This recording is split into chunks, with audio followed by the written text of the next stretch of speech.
Crimson Rivers, Training, Day 1. Now remember, Sirius says as he leads them towards the training center. The next 3 days are really important. Not only are you going to be showing the others what you're capable of, you're also going to be seeing what they're capable of. If you listen to nothing else I'll tell you, listen to this.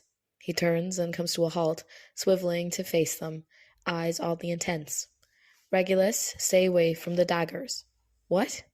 Regulus sputters, mouth falling open. He feels absolutely betrayed instantly. But that's... Listen to me, you utter twat, Sirius cuts in harshly. You don't understand. There will be eyes on you, and I expect your eyes to be on the others as well. The problem is, you're my little brother, and you're from a family of victors. That makes you a threat, and you can't let them know that you actually are. Do you understand? They'll want to get you out of the way early if they think you'll be a problem. Wait, you're good with daggers? James mumbles, glancing over at him with his eyebrows raised. Regulus purses his lips and pointedly looks away, which makes Sirius snort. Yes, so Regulus is good with daggers. Sirius made sure he was good with daggers. And even after Sirius stopped having him practice with them, Regulus continued on his own. It was partially just a game as children, at first. Shamefully, they used to leave school and sneak out of the district to go play fight with sticks, like they were in the arena before they ever were. Back before they could fully grasp why it was something to be genuinely afraid of. Back before their names were ever in the reaping, and it became a possibility, and now a reality. As they got older, though, the tone changed to the point that it became unspoken preparation, just in case, which is coming in handy now, at least. Sirius used to make daggers for Regulus out of stone. He would work for months to chip them and shape them, then give them handles. Sometimes he would find broken glass or discarded metal and find ways to turn them into daggers too. Sirius stopped making them when he came out of the arena, so Regulus had to learn how. He did, but never as good as Sirius. But yes, Regulus is good with them. Very good with them, actually, above all else. The fact that Sirius is asking him to make himself look weak is annoying. It goes against every single one of Regulus's instincts, but he'll do it. He will because Sirius is asking him to. You, James, Sirius says, focusing on him, you're not going to do any showing off either. And what are you good at? Regulus asks, turning to arch an eyebrow at him. James chuckles. That's a long list. I'm listening, Regulus says dryly. Well, I'm good with my hands, James starts, a smile twitching at the corners of his lips. Really good, in fact. Sirius snorts again. James is strong, but he has precisely 0 skills with a weapon of any kind, which is a huge oversight on my and Effie's part, I'm now realizing. So, James, you're to do some light practicing with any weapon you come across. Long range is preferable, or anything interchangeable. But you'd be surprised how much of the arena is hand-to-hand. Brute strength can get you far, but it doesn't mean you can't be killed. So try things, get a feel for what works, but do not make a spectacle of yourself. If you turn out to be a god with a sword, then you make sure you drop it a few times so you look like a fucking idiot. Do you understand? Shouldn't be too hard for him, Regulus mutters. James ducks his head forward, shoulders shaking with laughter. Sirius looks exasperated, and Regulus resists the urge to heave a sigh. Insulting James has never worked. He always thinks it's too fucking funny. Right, James chokes out. Got it. Sirius. Understood. Focus mainly on swords, axes, and maces. Sadly, you're not going to be able to learn to use a bow or crossbow in just 3 days, Sirius tells him, then flicks his finger between them both. You two need to train hand-to-hand together. Do not train with anyone else. Don't let them know the weight of your body or any of your tells, if you have any.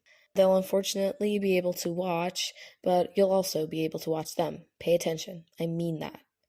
Wait, why does James get to know the weight of my body? Regulus protests. He's also the competition.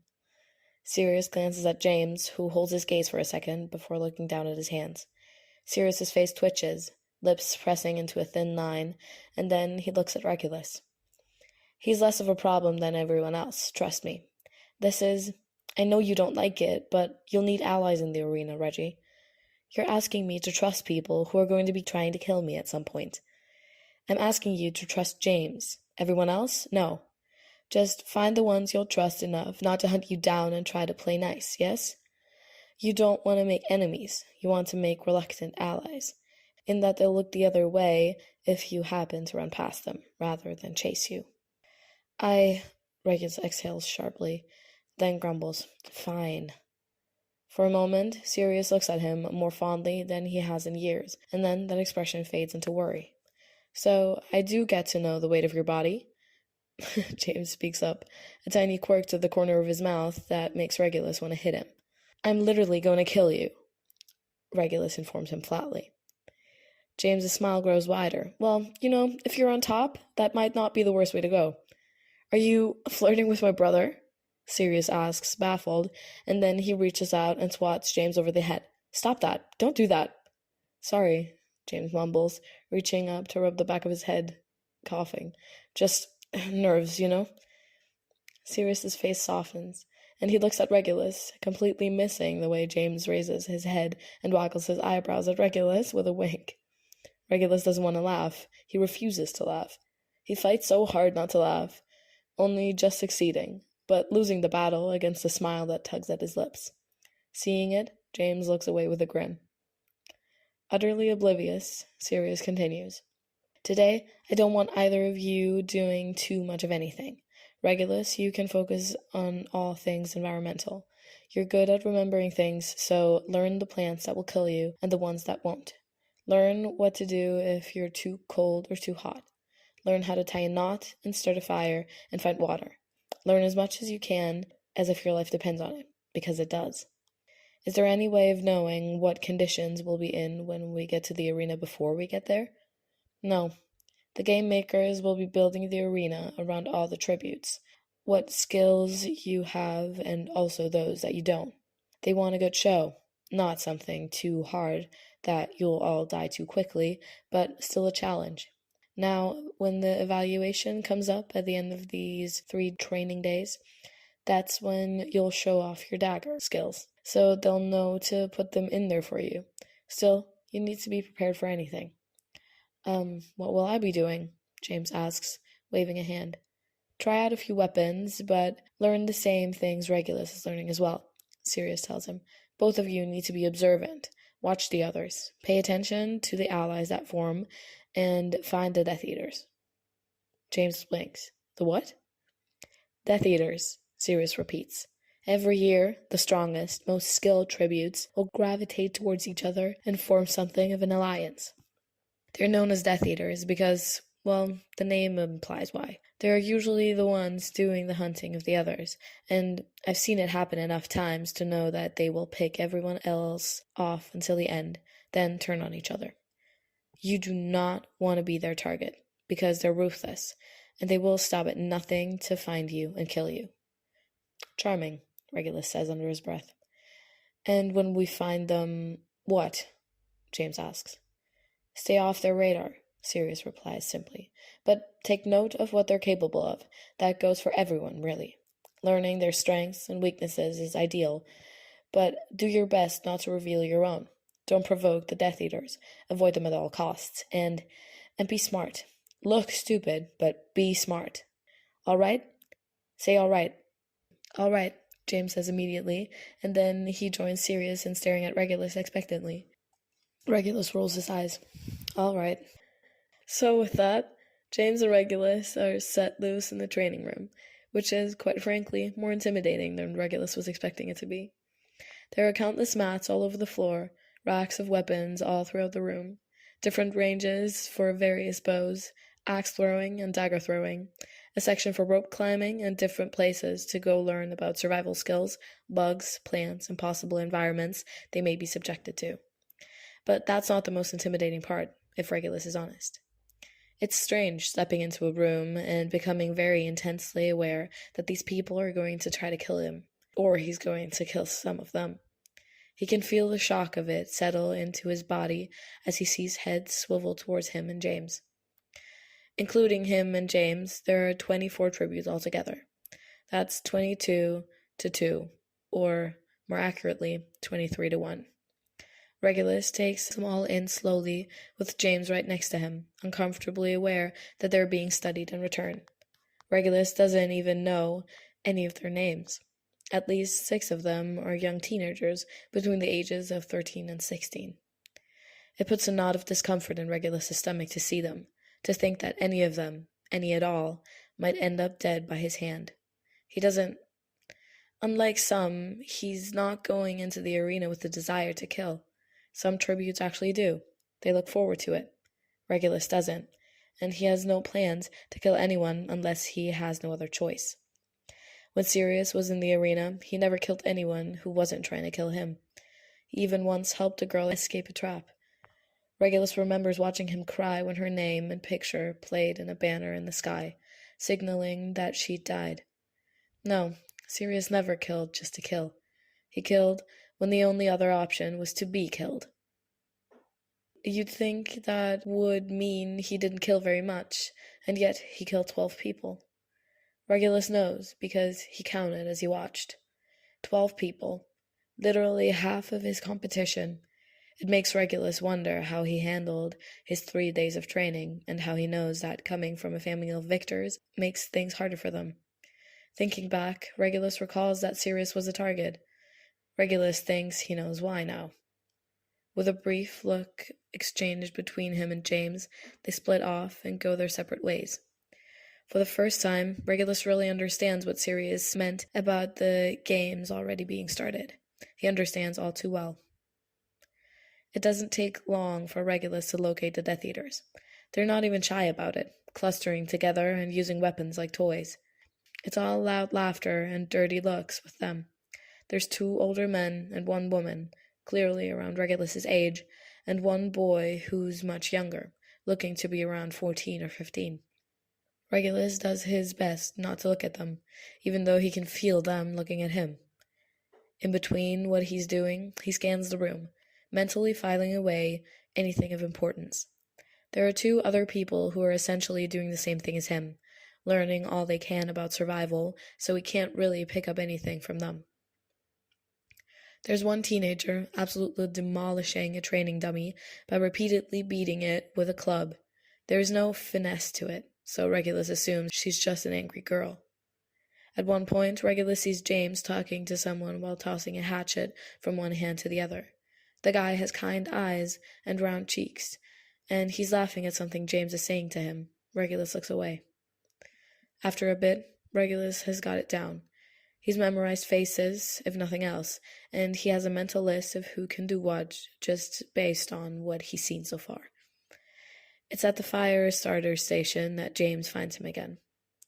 "You look focused," James whispers as he crouches down next to him and watches as Regulus spins his stick back and forth. "Yes, well, this does take focus. It doesn't look like it's working." "It also takes time and patience, James. You sound frustrated." Regulus grits his teeth. "What do you want? Are you over here to learn to start a fire, or just to pester me?" "Can I do both?" James asks lightly, shuffling to settle next to him with the tools the station provides, which isn't very much. Just things you'd find out in the wild. There's an instructional video and a book with clear steps as well as pictures, which he pays attention to enough to actually shut up for a while. He does eventually speak again, though. "So, take a guess as to who the Death Eaters are." "I saw them. They have a child with them. I can't work out why, and I don't like it." "Sirius will likely know," Regulus murmurs, his own lips tipping down. He also doesn't like it. James hums. "They talk to me, the Death Eaters." "Really?" "Yes. Try to recruit me. Since they're under the impression that I want you dead, they want you dead. Because they're assuming you're a threat, so Sirius was right." "Lovely," Regulus says flatly. "And?" "And what?" "What did you tell them?" "Oh, I told them all to fuck off. Well, not the child. He's very quiet, as far as I can tell," James muses. Regulus's hands halt on the stick as his head snaps up. "You what?" "James, Sirius said—" "Oh, he's going to kill you. We're not supposed to be provoking them, you idiot." "Well, I was polite, mostly," James grumbles. "What was I supposed to do, Regulus? Join them?" I won't do that. I won't even pretend to do that. You've just put a target on your own back, do you realize? Shouldn't you be relieved by such a thing? Better chances of survival for you, isn't it? James, Regulus hisses, glaring at him. Heaving a sigh, James lifts his head to stare at him, his own hands going still on his stick. Staying off their radar is hard to do when we're already on it to begin with, yeah? They wanted to know where I stood, and they weren't going to let me avoid it, so I made it clear. There was no world in which I would sink low enough to align myself with people like them. They're already talking about all the killing they're going to do, Regulus, and I can't. All right, Regulus cuts in. All right, James. It's the most that Regulus has seen James lose his composure during all of this, and that's not something Regulus can stand. He looks back down at his stick and starts over. Did you at least find a weapon that you were comfortable enough with? Well, I used to chop wood for the fireplace in our house. Something I did so Mom and Dad didn't have to, James explained, sounding steadier again. It turns out doing that a lot over the years gets you comfortable with hatchets. I never really thought of them as weapons, but I don't feel like I have no idea what I'm doing with them, so there's that. They're not very clean, Regulus murmurs. I mean, killing someone with that would be brutal, James. Killing someone with anything is brutal, Regulus. With these, they're also long range, if you throw them. There's an art to throwing weapons. You can't just toss them about as you like. Well, you can, but without practice, the chances of it actually landing are very low. And you would know? James asks. Regulus huffs a weak laugh. I know better than you. That's true, I'll give you that, James admits. I've spoken to a few people, have you? No, Regulus says. James sighs. Well, it's only day one.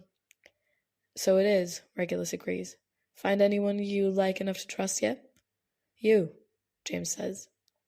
Regulus nearly falters again, but he's in no mood to start over. That one word, and the tone in which James said it, makes him start to rub the stick faster, and world of wonders, smoke begins to rise. He draws the stick away and leans over, carefully blowing on the spark to get it to catch, pulling away as the fire starts to build. Shit, how did you do that? James blurts out, and Regulus looks over to see him gaping at his fire. Well, for one thing, you're holding it all wrong, Regulus murmurs, reaching out to cover James's hands and situate them properly. You want to rotate in a downward motion, so you're creating friction that will catch. Try it now. James does not try, his hands still. James, just roll downward and... Regulus looks up and stops talking, because James isn't even paying attention. He's just looking at him, scanning his face, where they're leaning closer together. Regulus's fingers twitch against James's hands, and he means to pull away, but he finds it impossible to move when James is staring at him so intently. I do trust you, James whispers. You shouldn't, Regulus whispers back. I said I wouldn't hesitate, and I meant it. I believe that when you prove it. Are you asking me to kill you? Daring you, James corrects, holding his gaze, looking at him like he knows Regulus won't. And that's what makes him so dangerous, because Regulus is afraid he's right. Regulus jerks his hands back like they've been burnt, and he shoves to his feet to march away, drawing too much attention. But it's James's gaze on him he feels when he's gone. Sirius watches Merlene raise her hand for another drink, slumped over the bar. She's looking rough, but much better than last year and the one before it.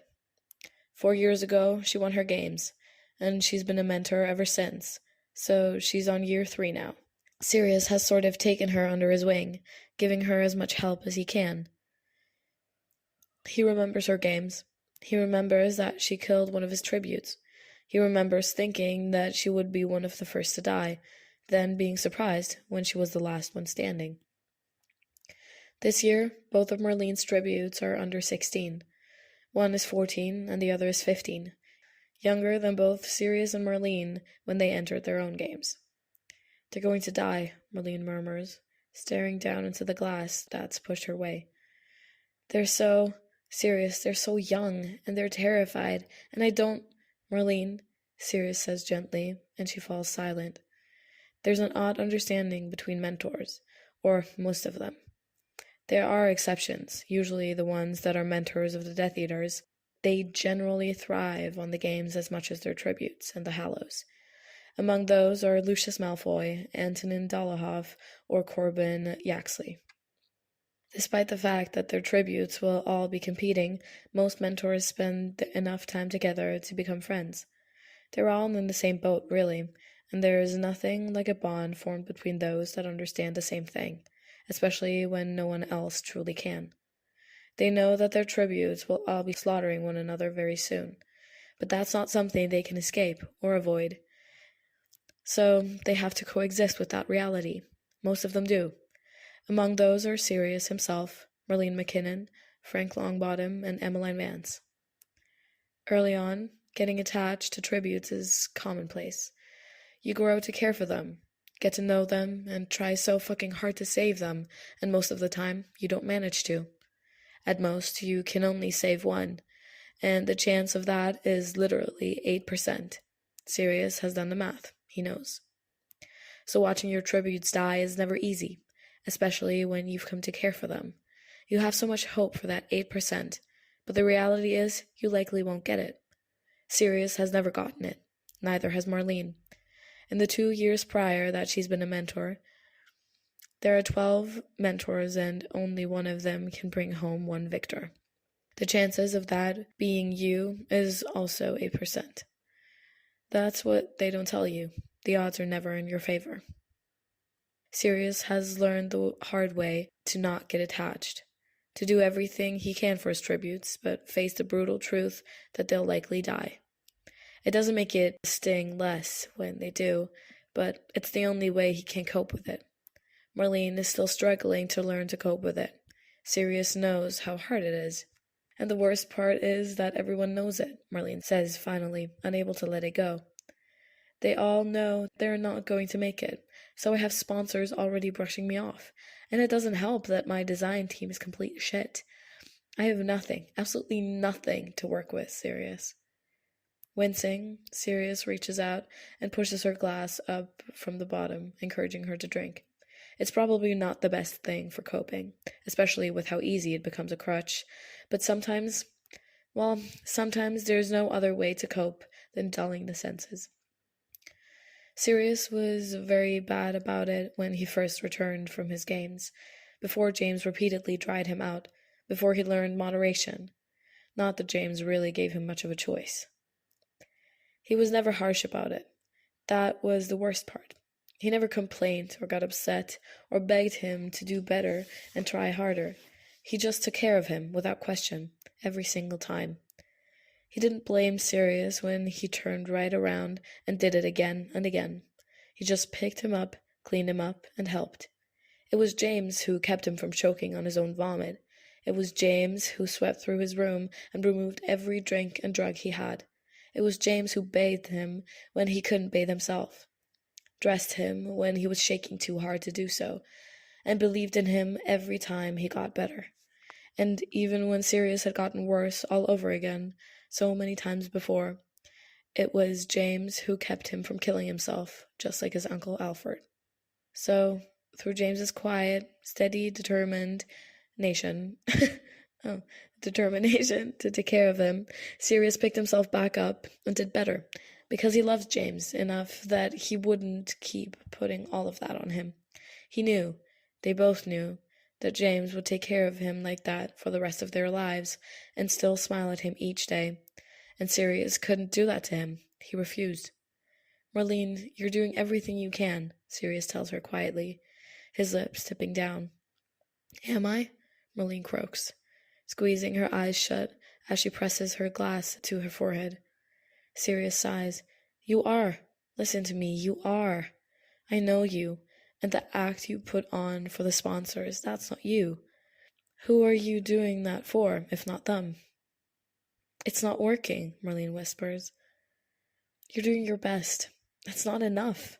It has to be. Sirius reaches out and plucks the glass from her hand, waiting for her to meet his eyes. It has to be, because that's all you can do. That's all you can do, Marlene. Marlene shudders out a deep breath, looking away. If I could go in and die for them, I would. I know, Sirius says softly, because he does know. He knows that even more intimately now, considering who his tributes are this year. Every cell in his body craves to take either of their places and die so that they don't have to. What about you? Marlene mutters, glancing over at him again. You have it rough this year. Your brother and best friend. And a new design team. How's that going then? Sirius hesitates. Marlene is a friend, and he trusts her more than any other mentor, but it's still not wise to reveal much information. He won't take that risk, not with Regulus and James on the line, so he opts for discussing the safest option, the one that Marlene has granted him. So far, the new design team seems really quite good, much better than the years before. The lead is Dorcas. I haven't spoken much to her, but she's gotten James and Regulus measurements from Gideon and Fabian already, and she's working on something, and that's promising. She'll be meeting them tomorrow. Dorcas Meadows? Marlene asks, her eyebrows shooting up. Yes, I think so. Why? Do you know her? Not personally, but, well, she's made a name for herself as a stylist. She makes statements with her work, enough that some of the more pretentious people have sworn her off. Oh, I like her already, Sirius says, and then pauses. Probably. For a Hallow, she's... Marlene clears her throat. Well, you know, most of them look ridiculous. She doesn't. Is that so, McKinnon? Sirius asks, arching an eyebrow at her, and she pushes her lips and averts her gaze. Sirius would be the last person to judge her for having something with a Hallow, despite the fact that he's never done it, though no one actually knows that. Rumors drift through the Hallow, and the ones surrounding him have a lot to do with all the apparent sexual relations he's having with everyone. It's been like this since he won his games, even at 16 years old, because he flirts and charms and teases, and he never outright denies or confirms any insinuation that people make. That's what they like, the mystery, and the little hope that they have in the back of their heads that someday they'll get their turn with him if they do or say the right thing. He's had many propositions and bribes, but he's a master at sidestepping them and still maintaining his reputation.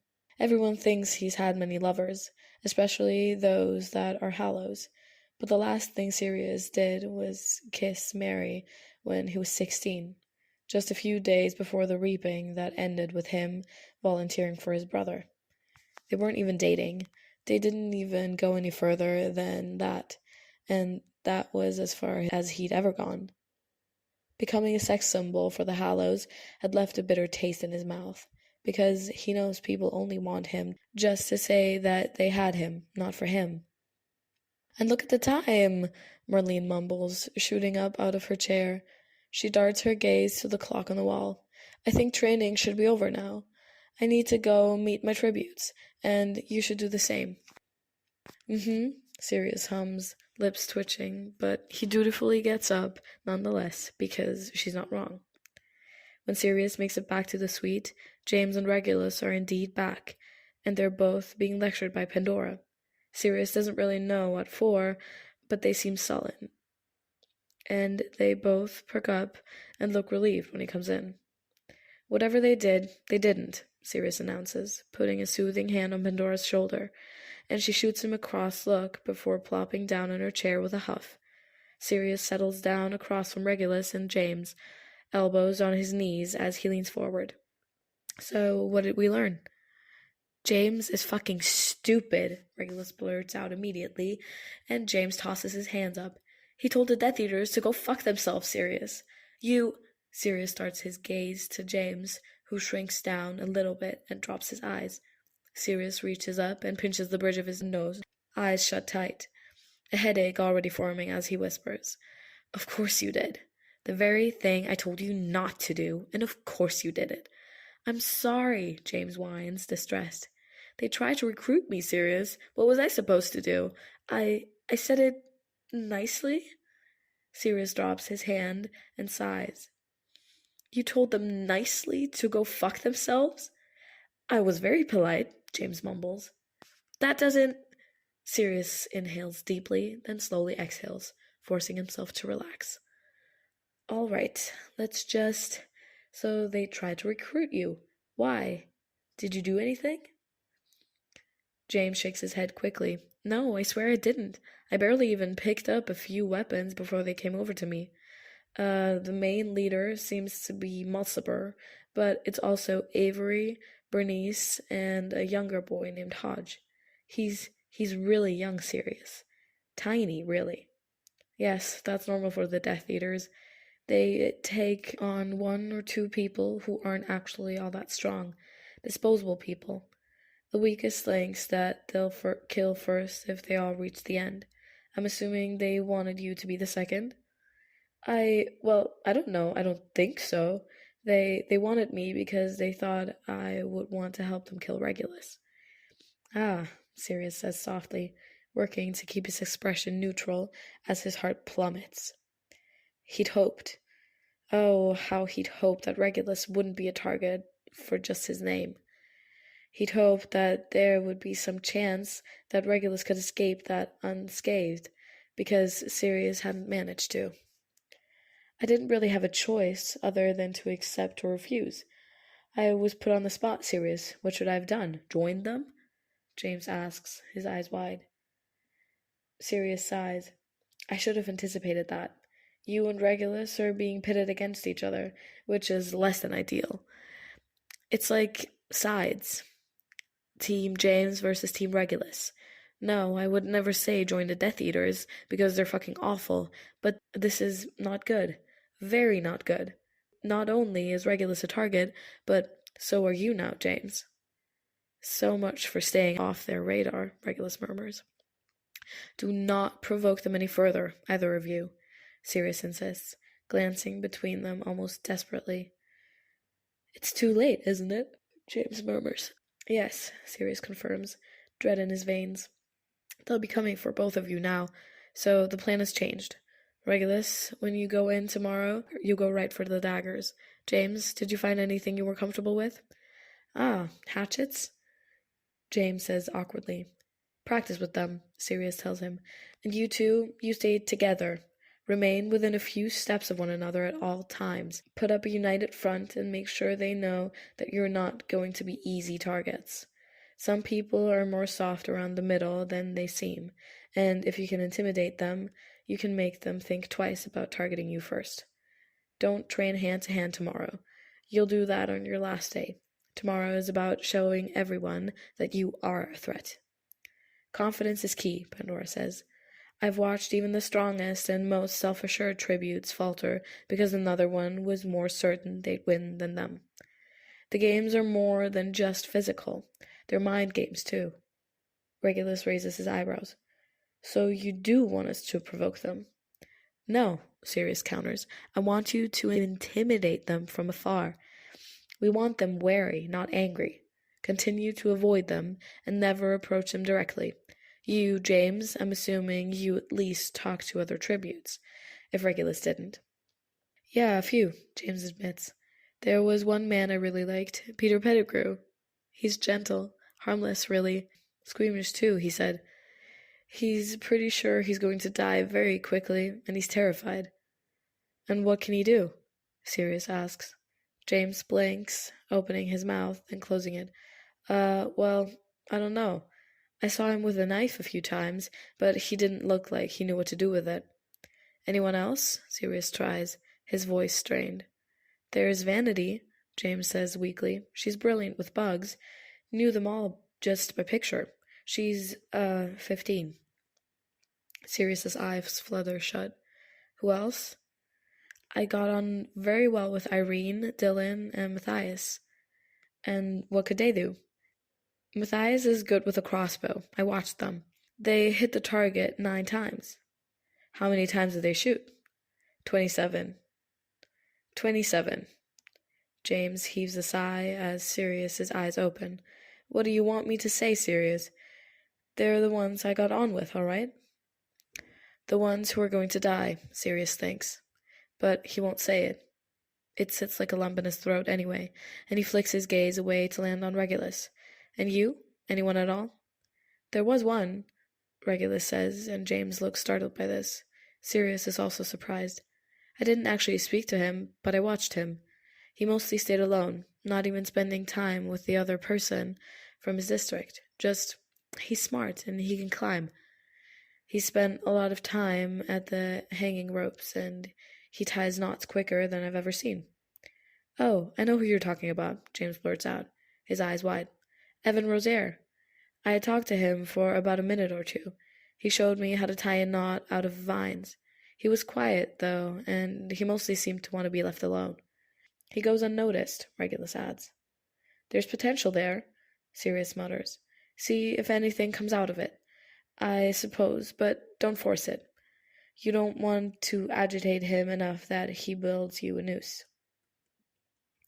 Thank you for that lovely mental image, Sirius, Regulus says with a grimace, reaching up to lightly touch his throat. You look tired, James comments, eyebrows furrowed, because trust James to worry about him, even now. I'm fine, Sirius lies, smiling tightly. I just need a shower. Pandora reaches out and nudges Nee. Go on, go have a shower. I'll tend to them for a bit. Dinner won't be for a few hours yet, so we have time to rest. Yeah, all right, Sirius mumbles, because the Hallow always makes him feel dirty, and he can never feel clean. Do you need towels? Pandora asks. I do, yeah, thanks, Sirius says as he shuffles away, trusting her to handle it. She's one of the few Hallows he actually trusts at all. No one knows how much work she puts in, honestly. In his room, Sirius putters about, grabbing the clothes he'll change into, still in the ones he wore to charm sponsors today. It's like putting on a uniform, and Sirius always misses his clothes back home when he's here. Everything here is just cashmere and silk and satin, things that obviously feel and look good, but it's not his patchy, beat-up leather jacket that he's worn for years. Perhaps it was ridiculous, but when he'd made it home after his games, he'd curled around the jacket and cried into it like a child. He was so scared it wouldn't fit him anymore, like he was a different person in an entirely different body, and yet it did. To this day, it still fits. There's a knock on his door, and when he answers it, Remus is standing on the other side with a stack of white, fluffy towels. Sirius sucks in a sharp breath, blinking rapidly. Stupidly, the first thing he blurts out is, You're not wearing the mask. I was under the impression I didn't have to here, Remus replies. Oh, and hello, I brought you requested towels. You don't, hello, hi. No, you don't have to wear it. Of course not, Sirius says in a rush. Most people don't take them off. I usually have to take them off for them. Doesn't make much of a difference who removes it, does it? Either way, if I'm caught or found out, I'll be killed, or worse, Remus murmurs, lifting a shoulder in a half shrug. We won't tell anyone, and no one will catch you here, Sirius assures him. He pauses. Worse than dying. There are worse things, Remus tells him. I know, I've experienced them. Me too, Sirius admits quietly, startled into honesty. Remus looks at him for a long moment, then he nods. Right, well, I have your towels. Oh, yeah, Sirius clears his throat and steps back. You can come in. I'm getting ready for a shower. Would you like me to hang them outside the shower for you? Oh, no, you don't have to do that. You can just sit them on the bed. Thank you. You're welcome, Remus says as he moves into the room to sit the towels down on the bed. Sirius goes back into the closet, despite the fact that he's already picked his clothes. He's sort of just hiding in his closet. Coughing, he raises his voice to ask, so would it be too terribly cliche of me to ask what your crime was, Remus? What happens if I don't want to answer? Remus replies. Well, don't. Sirius frowns at the selection of dresses in front of him. There are so many sequins. If you don't want to, you don't have to. That goes for anything, really, at least with me. There's a long beat then. I don't want to answer. All right, Sirius agrees promptly. Do you need anything else, Mr. Black? Oh, don't. You don't have to call me that. Just Sirius is fine. Do you need anything else? Just Sirius? Remus asks, a vague note of amusement in his voice. Sirius briefly drops his face into his hands, then repeatedly taps the heel of his hand against his forehead. Taking a deep breath, he lifts his head and turns to step out of the closet, utterly empty-handed. Sirius. I meant call me Sirius. Sirius, Remus says softly, his lips curled up at the corners. He holds Sirius's gaze as he nods. Do you need anything else, Sirius? Anything at all? Do you? Sirius blurts out. Remus blinks. Sorry? Is there anything you need? Sirius asks, feeling dangerously close to fidgeting. Are you hungry? You can join us for supper again if you like. Well, sure, but first I have to cook it, Remus tells him. Sirius pauses, then murmurs, You're using our kitchen to do it, aren't you? Yes. Do you need help? I don't. Do you want help? Remus stares at him for a long moment again, and his lips twitch up further. His eyes do this thing where they soften at the corners, and it's making Sirius's stomach flip over like it's tumbling down a hill. If you'd like. Would you like? Sirius checks. I would like your company, Remus clarifies. Sirius is not at all prepared for the effect of those words on his body. He's pretty sure he's flushing from head to toe, and he reaches up to swipe his hand over his mouth to hide his growing grin as he looks away. Yeah, all right. When do you plan to start, then? In an hour. You have enough time for a shower. Brilliant. I'll be there. All right, Sirius, Remus says with a huff of laughter. Am I excused? What? Sirius blinks, then jolts. Oh, yeah, of course. You don't have to ask. You can just come and go as you like and leave whenever you're ready. Or not leave. If you're not ready. All right, Remus repeats, then gives him a lingering look before turning around and walking away without another word, a quiet chuckle escaping him as he goes. Sirius's face burns, and he grabs the towels to muffle a groan into them as he heads to the shower. On the way, he bumps directly into a wall, because of course he does. The thing about being a servant of the Hallows is that you get very used to being unseen, so much that you're hyper-aware of being noticed, to the point that you feel eyes on you. Remus can feel eyes on him now in the kitchen, as he chops vegetables in the machine provided. He's slightly turned away from the door, so he can't see who's watching him, but he doesn't need 3 guesses to work out who it is. Remus has never been seen before in the Hallow until Sirius. For a while, Remus doesn't lift his head, wondering how long Sirius is going to keep looking at him without announcing himself. No one's ever done that before, just observed him, like there's something worth looking at. Not here, in the Hallow. Here, he's just a shadow passing through a room, completely ignored, less impactful than the fucking furniture. Sirius had, in so many words, changed his life in a split second. For that moment, when he reached up to remove the mask on Remus's face, Remus quite literally saw his life flash before his eyes, and it wasn't exactly a life he was proud of, at least not since he was brought to the Hallow. And what did he have to look forward to? More of the same? So in that split second, Remus had just welcomed it. But that's not what it turned out to be at all. Instead, it was and is something more peculiar than Remus would have ever prepared himself for. People, as a rule, do not care about the servants. They just don't. It doesn't matter if they're hallows or tributes or mentors. There's no point in caring about the servants, because there's nothing to be done for them. Their fate is sealed until death, and there is no way to help them, so people don't try, and they don't care. Remus can't blame them, really. That's easier, isn't it? They're all servants to the Hallow in a way. He's just more obvious about it.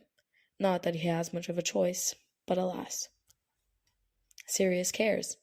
He cares enough to notice them, enough to give them the space and freedom to fucking breathe properly, to speak to them and treat them like they're actual human beings. He cares enough to repeatedly undermine the clear position he has over them, willing to let Remus address him by his name, offering choices and free will. He cares enough that he's made it the standard in his presence, to the point that everyone around him follows it and accepts it. And look, Remus has heard about Sirius Black. Of course he has. The servants know everything about everything, because they may be silent, but they still listen. Remus has heard it all. He's just not the type of person to believe a damn thing about someone before he meets them.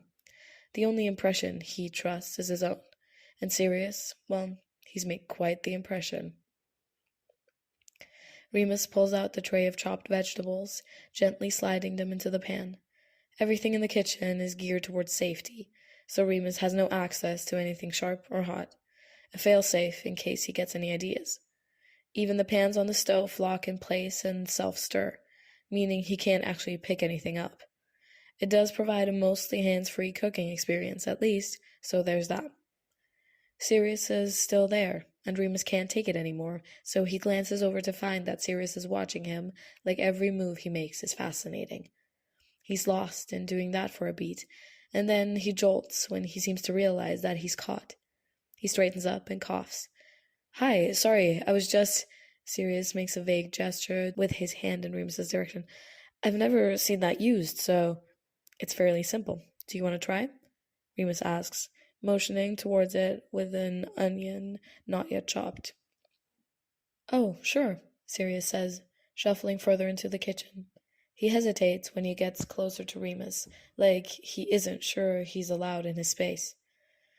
He even gestures to make sure, and Remus fights a smile as he nods. This is the man that attempted to remove the mask from his face without even asking. He's so unexpected. His hair is curling over his shoulder in damp ringlets again, just like the night that Remus saw him. The first night that Remus saw him. Glossy in the overhead lights. Remus can smell his shampoo, something like rosemary and mint. Sirius stares at the machine, hands limp on the counter, and then he looks at Remus, visibly lost. Remus struggles not to laugh. He doesn't think he's struggled this much in a long time. "You were watching, weren't you?" "Yeah, you," Sirius replies, then immediately starts falling over his words. I was watching how you were..." "Sirius," Remus interrupts, and he gets a thrill from doing so. He wouldn't be able to do that with anyone else, but Sirius lets him. He even snaps his mouth shut, his cheeks red. "I'll just show you again. I promise it's not complicated." Sirius nods, his blush spreading, and Remus marvels for a second that this is the Sirius Black, famous for being a smooth, charming man that can beguile anyone he meets. So far, Remus has learned that Sirius is a spluttering mess, mostly. A beautiful stuttering mess, but still. It's not exactly what Remus was expecting from the man rumored to have a string of satisfied lovers all throughout the Hallow. Remus likes the beautiful stuttering mess, if he's honest. Remus grabs the onion and knocks it down to the counter, then grips it and cracks it open right down the middle, putting one half aside for Sirius to use and showing him how to use the machine with the other. Sirius briefly goes into a coughing fit, but he bangs on his chest and blinks rapidly, muttering that he's fine, and he watches intently. When it's Sirius's turn, something goes wrong. "I think I broke it," Sirius whispers, eyes wide. "You didn't break it."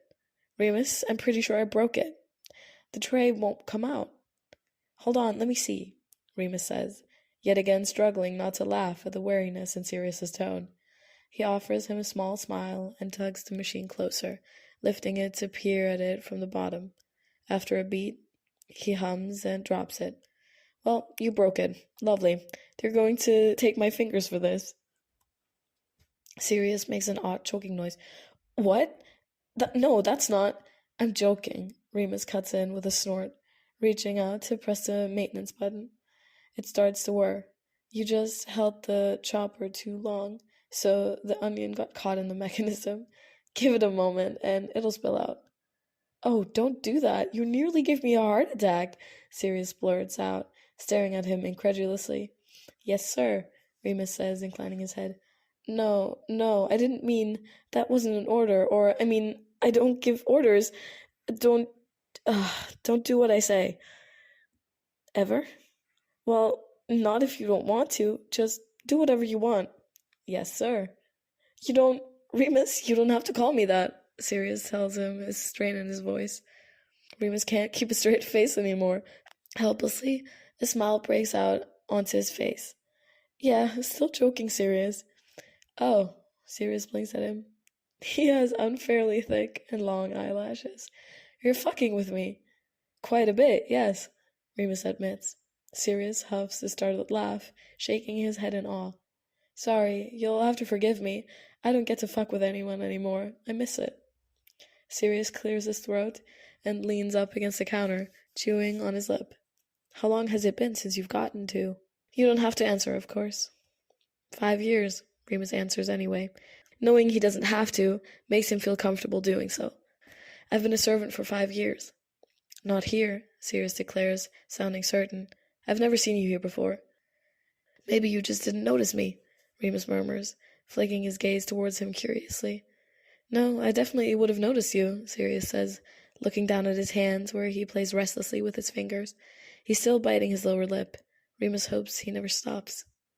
You're right, sort of, Remus tells him, and Sirius's head snaps up, eyebrows furrowed. For the first 3 years, no, I wasn't here. The last 2, yes, but I wasn't allowed to work at any gathering events.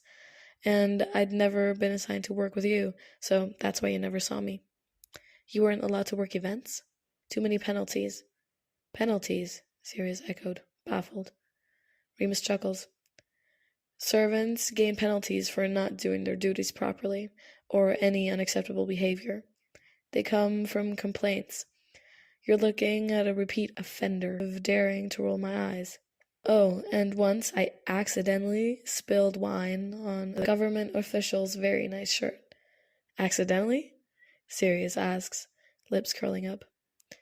He made a bet on someone dying in the games, and he was laughing and boasting because he won the bet, rather than reacting like anyone sane and being upset that someone had just died, Remus explained. So no, not accidentally. Sirius looks at him with blatant respect. Remus can see it, that gleam in his eyes, something heavy and warm. Yeah? Well, good. It's the least he deserved. What do the penalties mean? Punishment, further conditioning, particular assignments that keep them from having the opportunity to mess up anywhere else. Remus says, too many penalties is death, but no one knows how many. I had 4 before I got my shit together enough to end up here. We won't complain if that helps. You could quite literally pour an entire bottle of wine on my head, and we still wouldn't complain, Sirius tells him, and Remus laughs. It makes Sirius grin at him. Is there a reward system or something? What if I give you a glowing review? What do you get? Nothing, Remus replies, and Sirius's grin fades. Remus doesn't like that, so he tugs on a tray, watching it pop out with the chopped onion on it. There you are, the chopped onions. See? You didn't break it. Which is fortunate. You know how some people like to tinker. Like you put things in their hands and they'll fix them or build something out of them. I suppose. Yeah, well, I'm the opposite, Sirius informs him sheepily, holding up his hands. I'm really fucking destructive. Usually not even meaning to be. I pick things apart, ruin them. So, if you ever need something broken, I'm your man. He sighs and puts his hands down. Sorry, I don't think I'm going to be much help. I might actually break something. Remus can see this is a sore spot for him, and it makes his heart clench in his chest in a way he thought nothing in the Hallow ever could. Well, it's good that I don't need your help, isn't it? You're here because I want your company, remember? You can't really get that wrong. Like before, Sirius's entire face goes so red that Remus almost pities him. The flush dips all the way down to his neck. Has no one ever wanted him to be his company before, just to have him around? That's incredibly sad, Remus can't help but think.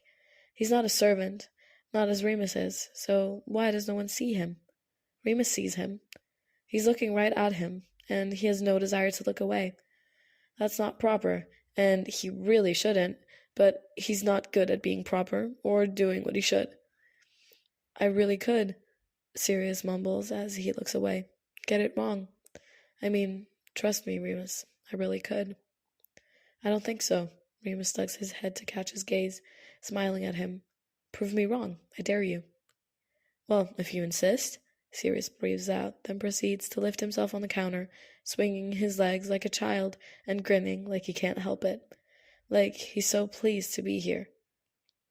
Remus goes back to cooking, and Sirius starts talking, and by the time the meal is ready, the only thing Sirius has succeeded in doing is proving Remus right.